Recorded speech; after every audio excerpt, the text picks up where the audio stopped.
இப்போ என்ன சொல்லியிருக்காங்க, 100 - 1, 100 - 2, 100 - 3 அதே மாதிரி இன்ஃபினிட்டிவ் வரைக்கும் போயிட்டு கடைசியில் என்னன்னா 100 + 1, 100 + 2, 100 + 3 அப்படின்னு இருக்கு. அப்படின்னா என்ன வேல்யூவா இருக்கும் அப்படின்னு. ஸோ நல்லா யோசிச்சு பாருங்களேன். இவ்வளோ வேல்யூவையும் மல்டிப்ளை பண்ணியிருக்காங்க. நல்லா பாருங்க. இப்போ 100 - 1னா 99 வரும். அதோட என்ன பண்றாங்க, இன்ட்டு போட்டோம்னா 98 வரும். ஸோ இன்ட்டு எல்லாமே இன்ட்டுல வருது. அப்போ மல்டிபிகேஷன் வருது அப்படின்னா வரக்கூடிய வேல்யூ ரொம்ப பெரிய வேல்யூவா வரணும். இல்லை அப்படின்னா ஜீரோவா இருக்கணும். இது ரெண்டு தான் பாசிபிலிட்டி. பெரிய வேல்யூனா கண்டிப்பா அந்த பெரிய வேல்யூ இங்க கொடுக்கல. 1000, 100, 1 வரல.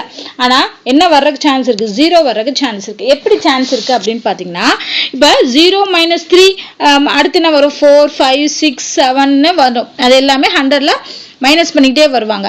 கடைசியில நடுவுல ஒரு வேல்யூ என்ன வரும், 100 - 100 வருமா, வர்றதுக்கு சான்ஸ் இருக்கு. ஏன்னா 1, 2, 3ன்னு போகும்போது இன்க்ரீஸ் ஆகிக்கிட்டே போகும்போது நடுவில் 100 வர்றதுக்கு நிறைய சான்ஸ் இருக்கு. அப்போ 100 - 100 வந்து 0. ஸோ ஜீரோவால எந்த நம்பரை மல்டிப்ளை பண்ணாலும் என்ன ஆன்சர் வரும், 0 தான் வரும். So answer 0. ஓகே. ஸோ இந்த லாஜிக்கை நம்ம யூஸ் பண்ணியிருந்தோம்னா ஆன்சர் 0 அப்படிங்கிறத ஈஸியாக